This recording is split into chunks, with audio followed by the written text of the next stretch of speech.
அமெரிக்க ஆய்வாளர்கள் சொல்லக்கூடிய ஒரு முக்கியமான செய்தி என்னவென்று சொன்னால், அமெரிக்கா இஸ்ரேல் காசா யுத்தத்தை நிறுத்துகிற விவகாரத்தில் சோர்வடைந்து விட்டது. அமெரிக்காவினுடைய பேச்சை பெஞ்சமின் நெதன்யாகு கேட்காமல் இருக்கிறார். எத்தனை முறை சொன்னாலும் அவருடைய காதுகளில் அது விழவில்லை என்கிற குற்றச்சாட்டையும் அவர்கள் முன்வைத்திருக்கிறார்கள். எனவே நடைபெறப் போகிற தேர்தல்களில் அமெரிக்கா இஸ்ரேலை ஆதரித்து அமெரிக்காவினுடைய தற்போதைய ஜனாதிபதியினுடைய நிலை கேள்விக்குறியாகி இருக்கிறது. இஸ்ரேலுக்குள் தேர்தல் நடத்தப்பட்டால் பெஞ்சமின் நெதன்யாகுவினுடைய வாழ்க்கையே கேள்விக்குறியாக இருக்கிறது. இப்படி யாரெல்லாம் இஸ்ரேலோடு நின்றார்களோ, மனிதாபிமானத்திற்கு எதிராக நின்றார்களோ, அவர்களுடைய நிலைகள் எல்லாம் தற்போது படு கேவலமான நிலையை எடுத்திருப்பதை நாம் பார்க்க முடியும். அதிலும் குறிப்பாக ரிஷி சுனக், பிரித்தானியாவினுடைய தற்போதைய பிரதமர், அவர் செய்த காரியங்கள் எல்லாம் இந்த யுத்தத்தில் எவ்வளவு அநியாயம் நடந்தாலும் அதற்கு பக்கபலமாக இருந்த ஒருவர், அமெரிக்காவை மிஞ்சி இருந்த ஒருவர் யாருன்னு கேட்டால் ரிஷி சுனக். ஏன்னா இந்த பிரச்சனைக்கு காரணமே அவங்க தானே. பிரித்தானியா செய்த ஒரு காரியத்தினால் தான் இன்றைக்கு பாலஸ்தீன பெருபூமியில் இப்படி ஒரு அநியாயமே நடந்து கொண்டிருக்கிறது. எனவே இன்றைக்கு ரிஷி சுனக்கினுடைய கட்சி தோல்வி அடைந்திருக்கிறது. ஆனால் ஒன்றை புரிஞ்சுக்கிறனும், தோல்வி அடைந்ததனால் உடனடியாக பிரித்தானியாவிலே அரச கட்டமைப்பில் பாலஸ்தீன நிலைப்பாடுகளில் உடனடி மாற்றங்கள் வந்துவிடும் என்றெல்லாம் நாம் நம்பவும் முடியாது என்பதையும் நாம் புரிந்து கொண்டுதான் பயணிக்க வேண்டி இருக்கிறது. இந்த நிலையில் இன்றைக்கு வெஸ்ட் பேங்க் பகுதிகளில் ஒரு பாரிய தாக்குதல் நடைபெற்று வருகிறது என்கிற செய்திகள் வெளியாகி கொண்டிருக்கிறது. நமக்கு தெரியும், காசாங்கிறது ரெண்டு வகையான, பாலஸ்தீனம் என்பது இரண்டு பகுதிகளுடைய தொகுப்பாக இருக்கிறது. அந்த ரெண்டு பகுதிகளை நீங்க எடுத்துக்கிட்டீங்கன்னா இது காசா. இந்த காசா பகுதிங்கிறது வெறும் 40-45 கிலோமீட்டர்களுக்குள்ள இருக்கக்கூடிய ஒரு நிலப்பரப்பு. இதே நேரத்தில் இதை தாண்டி இந்த பகுதியெல்லாம் இஸ்ரேலுடைய பகுதிகள்.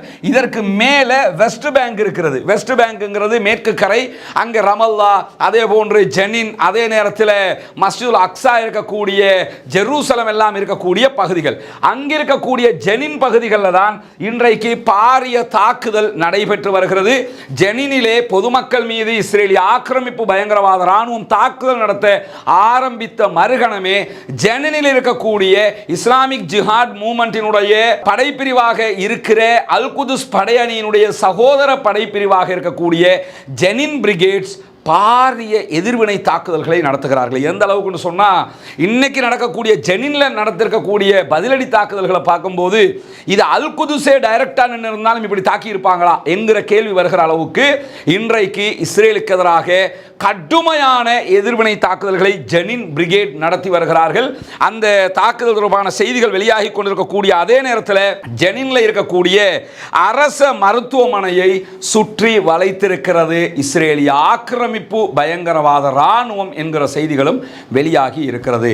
என்ன நீங்க கவனிக்கணும்னு சொன்னா, பொதுமக்களை அழிப்பது, இல்லை என்றால் மருத்துவமனைகளை அழிப்பது, இல்லை என்றால் பல்கலைக்கழகங்கள், பாடசாலைகள், பள்ளி வாயில்களை அழிப்பது, இதெல்லாம் ஒரு கோழையினுடைய வேலையே தவிர இராணுவத்தின் வேலை அல்ல. ஆனால் இஸ்ரேலிய ஆக்கிரமிப்பு பயங்கரவாத இராணுவம் முழுவதுமாக இதைத்தான் செய்து கொண்டிருக்கிறார்கள். தற்போது காசாவில் இருக்கக்கூடிய மருத்துவமனைகளை எல்லாம் அழித்து வந்தவர்கள் இப்ப ஜெனின் அரச மருத்துவமனையை முற்றுகையிட்டு அங்கே தாக்குதல் நடத்தி கொண்டிருக்கிறார்கள்.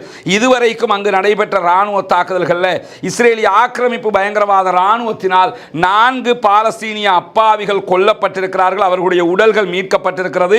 கிட்டத்தட்ட 7க்கும் மேற்பட்டவர்கள் படுகாயம் அடைந்திருக்கிறார்கள். இந்த எண்ணிக்கைகள் விடியும் போது அதிகரிப்பதற்கான வாய்ப்பு இருக்கிறது.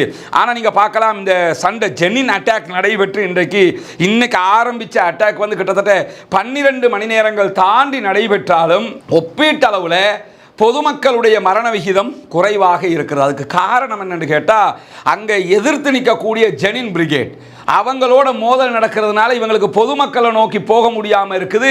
அவங்க வழிமறைச்சி அட்டாக் பண்ணி கொண்டிருக்கிறாங்க என்கிற செய்திகள் தான் ஜெனின்ல இருக்கக்கூடிய அல் ஜசீராவினுடைய அரபு பக்கத்தினுடைய ஊடகவியலாளர்கள் வெளியிடக்கூடிய செய்திகளாக இருக்கிறது.